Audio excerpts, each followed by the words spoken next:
আজ মকর সংক্রান্তি। আজকে পিঠা খাবনি এমনও কি হইতে পারে?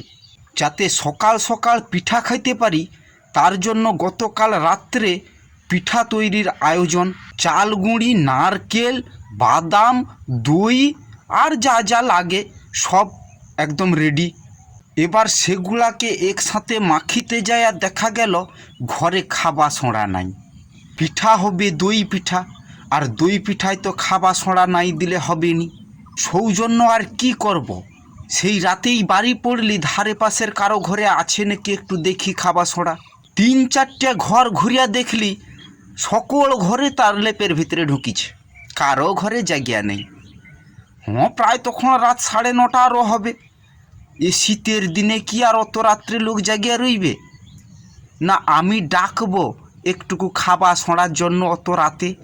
শেষমেশ আর খাবা সোঁড়া পাওয়া গেল নি, আর তার জন্য পিঠাও তৈরি হইল নি।